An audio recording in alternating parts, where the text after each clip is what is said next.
Dalanghita na siya. Nakakatuwa. Ang laki oh. Oh, ang laki. Ito pa.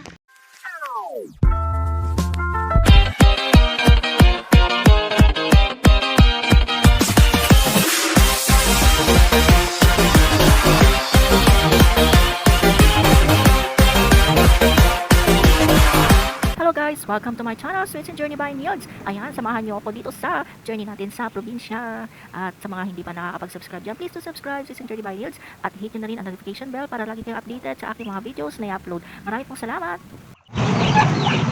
Habang naglilinis ako dito, nabas si mother. Hay! Yung aking minalis dyan! Kinakagal na naman. Nililinis ko yung mga dahon. Aba, malapit na mahinog. Meron din palang siyang bunga. Ayan o.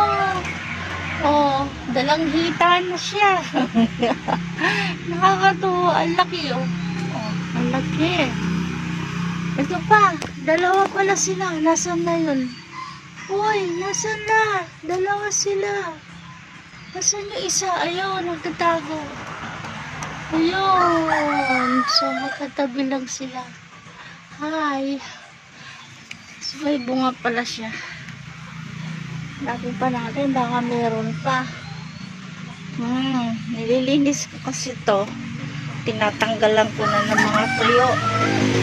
Kaya katulad niyan, tuyo para magsaringit siya ng panibago ulit. Yan, tanggalin na natin yan. Para hindi makatusok ng mata pagdadaan si mother. Para sa gano'n, sasaringit ulit. Minsan may pugad siya ng ibon. Nasaan na yung pugad ng ibon? Ayun.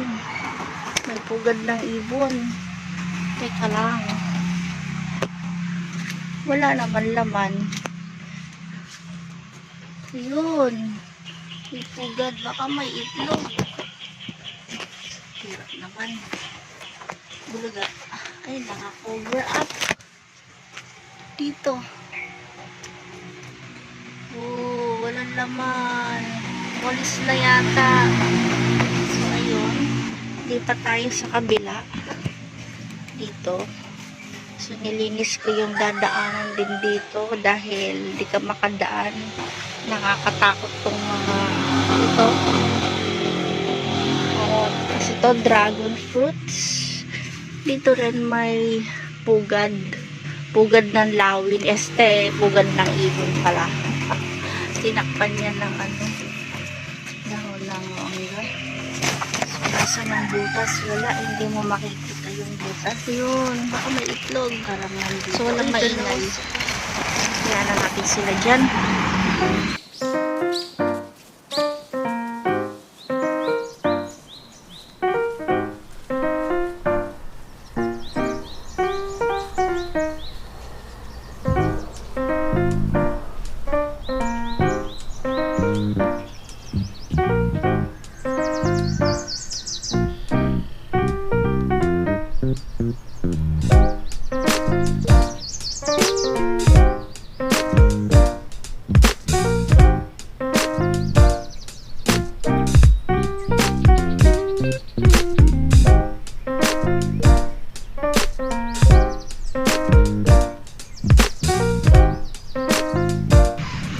Ating winawalisan dito, gubat na naman, nakalipas ang ilang araw na ulan ng ulan.